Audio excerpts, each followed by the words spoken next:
مسجد نبوی شریف کے احاطے میں 4 پولیس والے کسی کا انتظار کر رہے ہیں۔ پھر ایک شخص نمودار ہوا تو پولیس والوں نے بھاگ کر اسے قابو کر لیا اور اس کے ہاتھ جکڑ لیے۔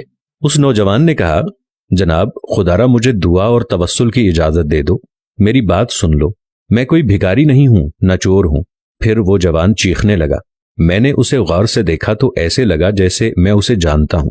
میں بتاتا ہوں کہ میں نے اسے کیسے پہچانا۔ دراصل میں نے اسے کتنی ہی بار بارگاہ رسالت صلی اللہ علیہ وآلہ وسلم میں روتے ہوئے دیکھا تھا۔ یہ ایک البانوی نوجوان تھا جس کی عمر 35 یا 36 سال کے درمیان تھی۔ اس کے سنہری بال اور ہلکی سی داڑھی تھی۔ میں نے جرأت کر کے پولیس والوں سے کہا، جب اس کا کوئی جرم نہیں ہے تو تم اس کے ساتھ ایسا سلوک کیوں کر رہے ہو؟ آخر کیا الزام ہے اس پر؟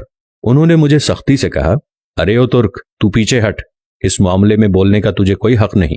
لیکن میں نے پھر سے کہا، آخر اس کا تمہارے ساتھ کیا مسئلہ ہے؟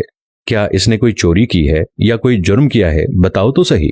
ایک سپاہی نے کہا، نہیں، یہ بندہ 6 سال سے ادھر مدینہ شریف میں رہ رہا ہے، لیکن اس کا یہ قیام غیر قانونی ہے۔ ہم اسے پکڑ کر واپس اس کے ملک بھیجنا چاہتے ہیں، لیکن یہ ہر دفعہ ہمیں چکمہ دے کر بھاگ جاتا ہے اور جا کر روضہ رسول میں پناہ لے لیتا ہے، اور ہم اسے حد ادب کے باعث اندر جا کر گرفتار نہیں کرنا چاہتے تھے۔ میں نے مضطرب ہو کر پوچھا، تو اب اس کے ساتھ کیا کرو گے؟ کہنے لگے، ہم اسے پکڑ کر جہاز پر بٹھائیں گے اور واپس البانیہ بھیج دیں گے۔ وہ نوجوان تھا کہ مسلسل روئے جا رہا تھا اور کہہ رہا تھا کہ کیا ہو جائے گا اگر تم مجھے چھوڑ دو گے تو؟ دیکھو، میں کوئی چور نہیں ہوں، میں تو کسی سے بھیک نہیں مانگتا، میں تو ادھر بس محبت رسول میں رہ رہا ہوں۔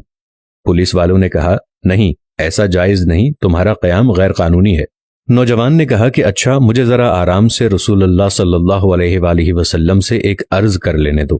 پھر نوجوان نے اپنا منہ گنبد خضرا کی جانب کر لیا۔ پولیس والوں نے کہا کہ چل، کہہ جو کہنا ہے۔ نوجوان نے محبت بھری نظروں سے گنبد خضرا کی طرف دیکھا اور جو کچھ عربی میں کہا وہ نوجوان کہہ رہا تھا، یا رسول اللہ، کیا ہمارے درمیان اتفاق نہیں ہوا تھا؟ کیا میں نے اپنے ماں باپ کو نہیں چھوڑا؟ کیا اپنی دکان بند کر کے یہاں نہیں آ گیا؟ اور میں یہ عہد کر کے یہاں نہیں آیا تھا کہ آپ کے جوار رحمت میں رہا کروں گا؟ حضور، اب آپ دیکھ لیجئے، یہ مجھے یہاں رہنے نہیں دے رہے۔ یا رسول اللہ، آپ مداخلت کیوں نہیں فرماتے؟ روتے روتے نوجوان بے حال ہونے لگا۔ اس کی ہچکی بند گئی، پورا چہرہ آنسوؤں میں ڈوب گیا۔ اس کا یہ حال دیکھ کر پولیس والے نے ذرا ڈھیل دی اور نوجوان نیچے گر گیا۔ اسی اثنا میں ایک پولیس والے نے اسے ٹھڈا مارتے ہوئے کہا، او دھوکے باز، اٹھ، ہم تمہیں ابھی ڈیپورٹ کریں گے۔ دوسرا پولیس والا آگے بڑھا، لیکن نوجوان نے کوئی رد عمل ظاہر نہ کیا۔ میں نے پولیس والوں سے کہا، لگتا ہے یہ بے ہوش ہو گیا ہے، یہ نہیں بھاگے گا، تم پانی لاؤ اور اس کے چہرے پر ڈالو۔ اس کے چہرے پر پانی ڈالنے کے باوجود نوجوان کوئی حرکت نہیں کر رہا تھا۔ پولیس والے گھبرا گئے۔ ایک نے کہا، اسے دیکھو تو صحیح، کہیں یہ مر ہی نہ گیا ہو۔ دوسرا پولیس والا کہنے لگا، اسے ہم نے کون سی ایسی ضرب لگائی ہے جس سے یہ مر جائے گا؟ پھر انہوں نے ایمبولنس والوں کو فون کیا۔ وہ ادھر سامنے والے 7 نمبر گیٹ سے ایک ایمبولنس لے آئے۔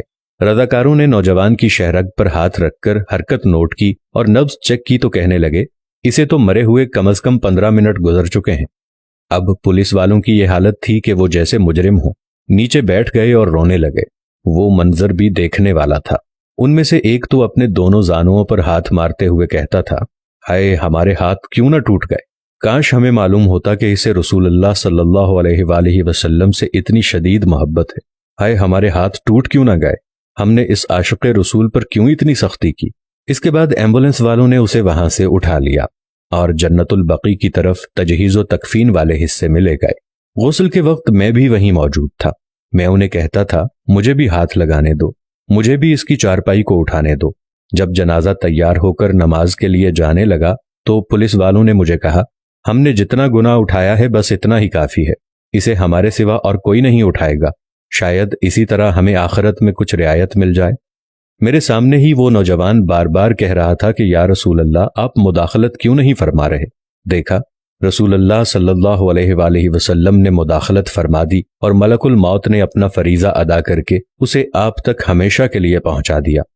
اللہ تعالی ہمیں اپنے حبیب صلی اللہ علیہ وآلہ وسلم کی ویسی ہی محبت عطا فرمائے جیسی اس البانی نوجوان کو عطا فرمائی تھی۔